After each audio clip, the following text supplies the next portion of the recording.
नमस्कार दोस्तों, मैं आपका गाइड ओजांग।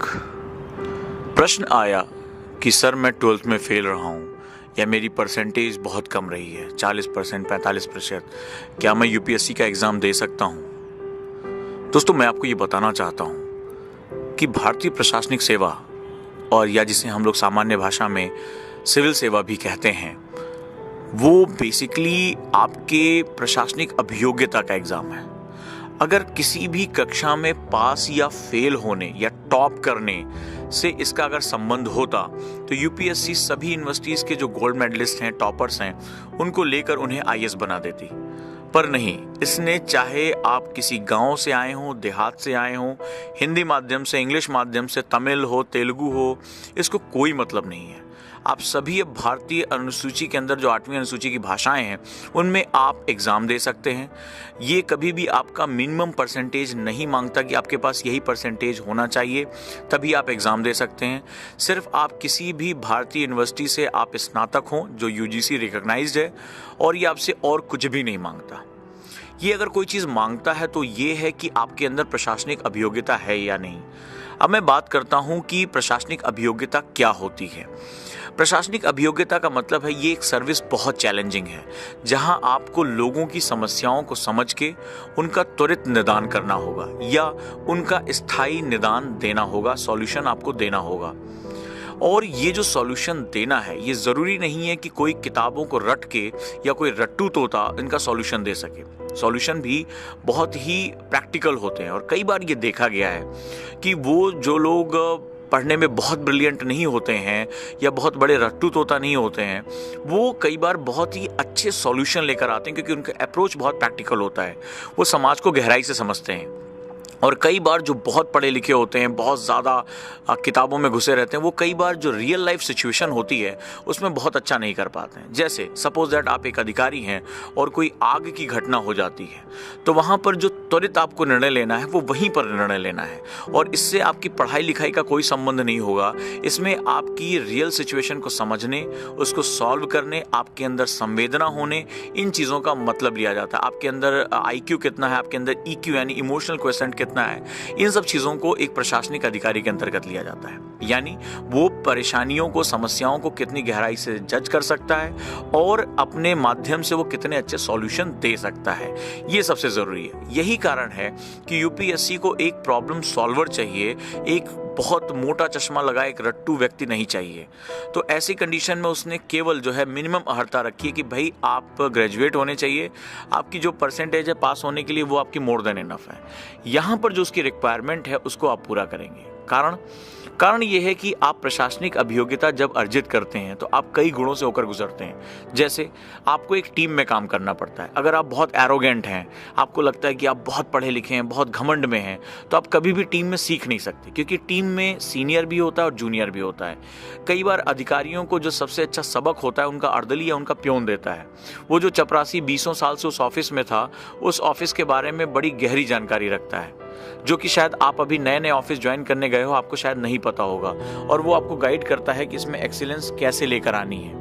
वहीं जो आपका सीनियर अधिकारी होता है वो चुनौतीपूर्ण मुद्दों पे आपको कैसे काम करना है, कैसे बचना है, क्या गलतियां नहीं होनी चाहिए, उसको हमेशा आपको ट्रेन करता रहता है। लेकिन आपको जूनियर अधिकारियों के प्रति एक सम्मान का भाव और अपने सीनियर्स के प्रति एक आदर का भाव हमेशा होना चाहिए।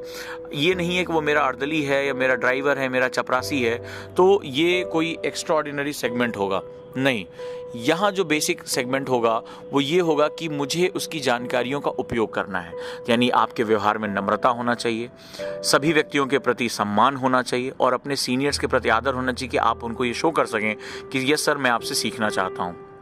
दूसरा, जो प्रशासनिक अभियोग्यता का व्यक्ति होता है उसके अंदर लीडरशिप क्वालिटी होनी चाहिए। यानी जब आपकी पूरी टीम आपके ऊपर अर्जित है, पूरी डिपेंडेंट है, मान लीजिए आप एसपी हैं और आपके पीछे एसएचओ, दरोगा सब लोग हैं, और कोई बहुत ही विहंगम जो है वो एक कंडीशन आ गई, मुश्किल कंडीशन आ गई, अगर आप निर्णय नहीं ले पाएंगे, गलतियां करेंगे, वो आपके एक आदेश का इंतजार कर रहे हैं कि गोली चलाएं ना चलाएं, बहुत मुश्किल समय है, थोड़ी सी भी गलती हो सकती है कि आपके कई सिपाहियों की जान चली जाए या आपकी पूरी टीम मुश्किल में आ जाए, तो वो हमेशा आपके निर्णय की उम्मीद करते हैं। उन्हें पता है कि निर्णय चाहे जो भी होगा, मेरा लीडर इसकी जिम्मेदारी लेगा और हमें इस मुश्किल परिस्थितियों से निकाल के लेकर जाएगा।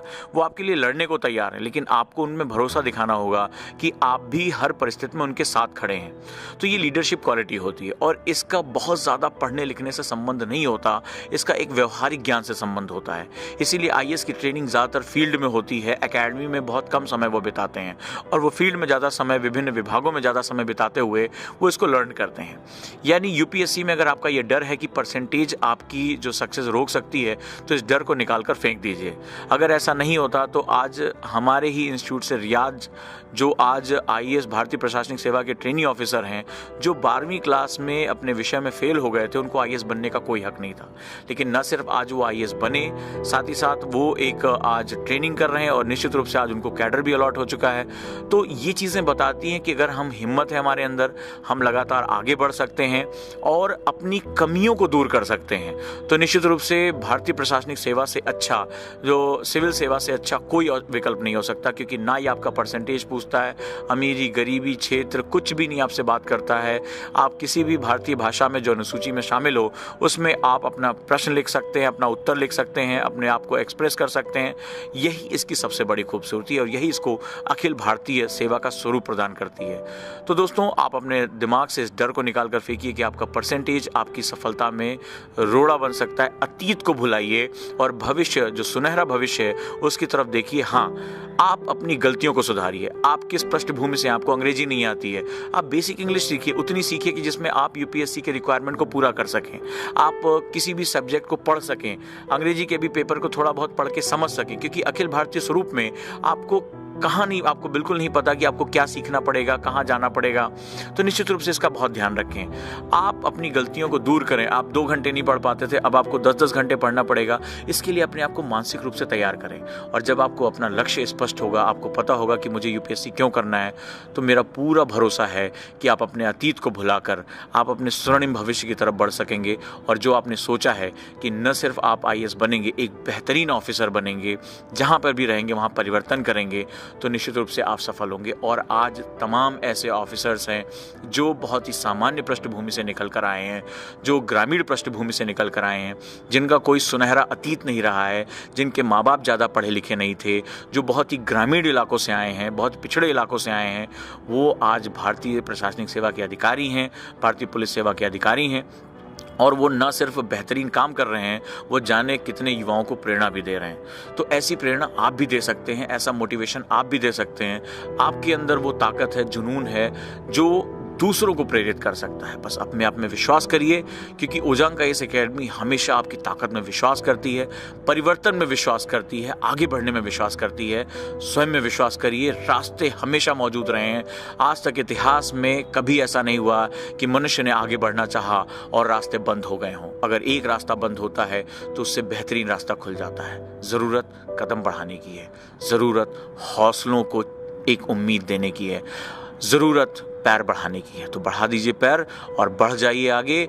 जो भी चुनौतियां आएंगी उनका मिलजुल कर सामना करेंगे और जीत हासिल करके रहेंगे, ये मेरा विश्वास है। जुड़े रहिए। वीडियो कैसा लगा ज़रूर बताएं, चैनल को सब्सक्राइब करें और सबसे महत्वपूर्ण है, उन दोस्तों तक शेयर करें जो निगेटिविटी में घिरे हैं, जो अपने समाज के उन लोगों से घिरे हैं जो उसकी ताकत को चूस रहे हैं। उन तक ये वीडियो पहुंचाइए, क्योंकि ये वीडियो, ये आवाज़, ये जो सपने हैं, ये उनको वापस उनके सुनहरे भविष्य की तरफ लेकर जाएंगे। और यही हमारा मकसद है।